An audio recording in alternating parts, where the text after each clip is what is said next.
रसूलुल्लाह सल्लल्लाहु अलैहि वसल्लम के अहले बैत कौन हैं? आप अलैहिस्सलातु वस्सलाम ने चादर लेकर अहले बैत गिनवाए थे, जिनमें अली हैं रज़ियल्लाहु ताला अन्हु। और शादी के मौका पर आप अलैहिस्सलातु वस्सलाम ने कहा था कि अली मेरा भाई है, हालांकि दामाद है। अली बिन अबू तालिब हैं और मोहम्मद बिन अब्दुल्लाह हैं। अब्दुल्लाह और अबू तालिब भाई हैं, आप अलैहिस्सलातु वस्सलाम के चचाजाद हैं। और सैयदना अली रज़ियल्लाहु ताला अन्हु की परवरिश रसूलुल्लाह सल्लल्लाहु अलैहि वसल्लम ने की है। अबू तालिब के पास माल नहीं था, पैसे नहीं थे, औलाद ज्यादा थी, दोहरा था। साहबा ने पूछा, अस्मा बिन्त उमैस ने पूछा था, अल्लाह के रसूल सल्लल्लाहु अलैहि वसल्लम आपका भाई भी दामाद भी? बात नहीं समझ में आई। आप अलैहिस्सलातु वस्सलाम के ये भाई अली रिश्ते में भाई हैं, आपकी परवरिश जब आपने की सल्लल्लाहु अलैहि वसल्लम, तो फिर औलाद का मकाम भी मिल गया। फिर रसूलुल्लाह सल्लल्लाहु अलैहि वसल्लम जब हिजरत करके तशरीफ लाए थे अबू बकर के साथ मदीना में, तो अखुव्वत और मिसाक का जो रिश्ता कायम हुआ था, आपके हिस्से में अली भाई बनकर आए। बेटी रिश्ते में दे दी, दामाद बन गए, दामाद बेटा ही होता। इस मुनासिबत से आप अलैहिस्सलातु वस्सलाम ने दोनों बातें कही थी। इससे बढ़कर कुछ कह देना ये जायज और दुरुस्त नहीं। अली के शान में इससे बढ़कर हम कोई बात नहीं कर सकते। रसूलुल्लाह सल्लल्लाहु अलैहि वसल्लम ने फातिमा को रज़ियल्लाहु ताला अन्हा, हसन हुसैन को अपनी चादर में लिया था और बतलाया था कि ये मेरे अहले बैत हैं। यहाँ पर एक नुक्ता समझने का है। आप अलैहिस्सलातु वस्सलाम ने बाकायदा नाम लेकर इनको अहले बैत क्यों कहा? रिश्तेदारियां समझने वाले इस बात को समझ लेंगे। बेटी घर से विदा होकर जब चली जाती है तो फिर उस घर की हो जाती, वो फिर अहले बैत में, घर वालों में नहीं रहती। आप अलैहिस्सलातु वस्सलाम ने क़स्दन अमदन यकीनन अल्लाह के हुक्म से इनको अहले बैत करार दिया था। लेकिन इसका मतलब कत्तान ये नहीं है कि सिर्फ यही अहले बैत है और कोई नहीं। कत्तान ये मतलब नहीं। जिसका ये ईमान है उसका ईमान नाक़िस है। रसूलुल्लाह सल्लल्लाहु अलैहि वसल्लम के अहले बैत कौन कौन से हैं? अज़बर कर लें। सबसे पहले आला को देखा जाता है। आप अलैहिस्सलातु वस्सलाम का कबीला बनु हाशिम, और बनु हाशिम में भी तकसीम कर लें वो लोग आप अलैहिस्सलातु वस्सलाम के कबीले के वो अफराद जो इस्लाम नहीं लेकर आए, वो अब्दुल मुत्तलिब की जितनी भी मोतबर औलाद है वो इसमें शामिल नहीं होगी, वो इसमें शामिल नहीं, सिर्फ वो जो इस्लाम लेकर आए। और नबी सल्लल्लाहु अलैहि वसल्लम ने यहाँ नूह अलैहिस्सलातु वस्सलाम की कश्ती की मिसाल दी थी। नूह की कश्ती में अहले बैत कौन मुराद थे जो उसमें सवार हो गए? नूह का बेटा सका। नूह ने कहा था इन्ना बनी मिन अहली, अल्लाह ने कहा नहीं ये तेरे अहल में नहीं है, ये तेरे अहल में नहीं।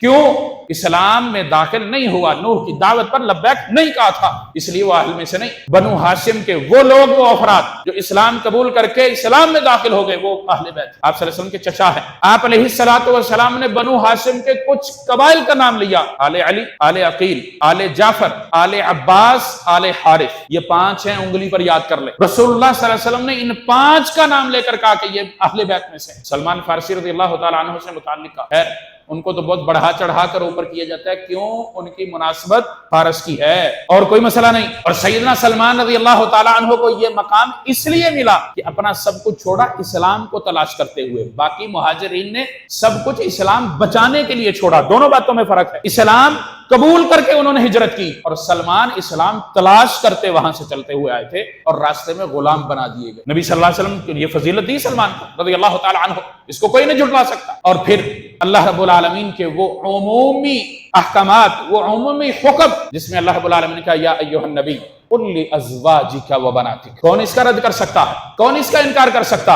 अगर हम अपने मतलब के मुताबिक कहें कि कुरान कहता है ये बात, हदीस कहती है ये बात, इसलिए कुरान मान लो, दोनों में तजाद है। अपनी अकल की और इल्म की कमी तो है, कुरान और हदीस में तजाद नहीं होता। तो फिर यहाँ पर क्या कहेंगे? रसूलुल्लाह सल्लल्लाहु अलैहि वसल्लम की जो बीवियां सबसे पहले जो अहले अयाल कहलाते हैं, उनको हम कहें नहीं ये अहले बैत नहीं है, तो इससे बड़ा जुल्म हम अपने आप के साथ और कौन सा करेंगे? मैं इसलिए अपने आप के साथ कहता हूं कि हम अपने आमाल की बर्बादी करते हैं। अल्लाह रब्बुल आलमीन ने तंबीह की थी एक मकाम पर, उस तंबीह को बुनियाद बनाकर इल्जाम तराशियां तो हम कर लेते हैं, लेकिन अहले बैत नहीं मानते। या अय्युहन नबी कुल लिअज़वाजिका इन कुंतुन्ना तुरिदनल हयातद दुनिया, अगर ये आपकी बीवियां दुनिया चाहती हैं तो दे दो, रुखसत कर दो। सैयदा आयशा रज़ियल्लाहु ताला अन्हा को आप अलैहिस्सलातु वस्सलाम ने अबू बकर के पास भेजा था ना, पूछ लो, मशवरा कर लो अपने अब्बा से। अबू बकर रज़ियल्लाहु ताला अन्हु सब कुछ इन्होंने लौटा दिया था, क्या वो ये फैसला देते कि हाँ दुनिया की खातिर रसूलुल्लाह को छोड़ दो, अहले बैत से निकलो? इन आयात को बुनियाद बनाकर तबर्रा तो की जाती है, लेकिन अल्लाह रब्बुल आलमीन का ये जो हुक्म है या अय्युहन नबी कुल लिअज़वाजिक, अपनी बीवियों को कह दो, उसमें अहल नहीं है, उसमें कहते हैं ये अहल नहीं है, निकल गए। हालांकि सैयदा खदीजा रज़ियल्लाहु ताला अन्हा के फौत होने के बाद रसूलुल्लाह सल्लल्लाहु अलैहि वसल्लम ने हिजरत की। फातिमा रज़ियल्लाहु ताला अन्हा ने जब हिजरत की थी तो साथ उनकी एक वालिदा थी सौदा। नबी सल्लल्लाहु अलैहि वसल्लम ने खदीजा के बाद शादी की थी सौदा से। किस लिए? उम्मे कुलसूम और फातिमा दोनों घर में थी, छोटी थी बच्चियां, और सौदा रज़ियल्लाहु ताला अन्हा उम्र में बड़ी थी। उनकी देखभाल के लिए, परवरिश के लिए और बेहतरीन परवरिश की। हिजरत में اپنی اس والدہ کے ساتھ، یہ دونوں نبی صلی اللہ علیہ وسلم کی بیٹیاں تھیں، تو سودا اہل بیت میں پھر کیوں نہیں؟ رسول اللہ صلی اللہ علیہ وسلم کی بیوی ام ایمن ساتھ تھی۔ اور بتا دوں، فاطمہ نے جب ہجرت کی تھی تو ساتھ ابو بکر رضی اللہ تعالیٰ عنہ کے سب اہل و عیال، کیونکہ ابو بکر اکیلے نبی صلی اللہ علیہ وسلم کے ساتھ گئے اور اس اہل میں عائشہ موجود تھی۔ لگا لو جو زور لگانا ہے، بدل لو تاریخ، توڑ دو ہجرت۔ رسول اللہ صلی اللہ علیہ وسلم کی تمام ازواج یہ اہل بیت ہیں، اس کا انکار ممکن نہیں۔ اور اسی طرح اس آیت مبارکہ کے اندر جو دھوکہ دیا جاتا ہے، انما یرید اللہ لیذھب عنکم الرجس اہل البیت، یہ اہل بیت میں کون کون ہے یہ پہلے جانا جائے گا، سمجھا جائے گا، پھر اس بات کو سمجھا جائے گا۔ اور اللہ نے کیا کہا اس آیت کو شروع سے پڑھے، وقرن فی بیوتکن ولا تبرجن تبرج الجاہلیۃ الاولی، کن کو مخاطب ہے اللہ رب العالمین؟ گھروں کے اندر کون ہے؟ فاطمہ کی شادی ہوئی، علی کے پاس گئی، نبی صلی اللہ علیہ وسلم کی باقی تینوں بیٹیاں دنیا سے جا چکی ہیں۔ اللہ رب العالمین نے کن کو یہاں مخاطب کرا؟ کن کو کہا جو گھر میں ہے، گھر میں رہنے والی گھروں میں رہیں؟ کن کو کہا؟ ازواج مطہرات۔ وقرن فی بیوتکن، گھروں میں رہنے کی تلقین اللہ رب العالمین نے حکم دیا۔ ولا تبرجن تبرج الجاہلیۃ الاولی، جو جاہلیت کے معاملات تھے، جو جاہلیت کے کام تھے، وہ اب نہیں کرنے، اس کی مشابہت اب اختیار نہیں کرنی، بے پردگی اب اختیار نہیں کرنی، بال نہیں کھولنے، نوحہ نہیں کرنا۔ اور نبی صلی اللہ علیہ وسلم کے پر اسلام قبول کرنے والے ہجرت سے پہلے آپ کی پھوپھیوں میں سے ایک پھوپھی تھی، صرف آپ کی 6 یا 7 پھوپھیوں کا ذکر ملتا ہے، صرف ایک تھی، صفیہ رضی اللہ تعالی عنہ۔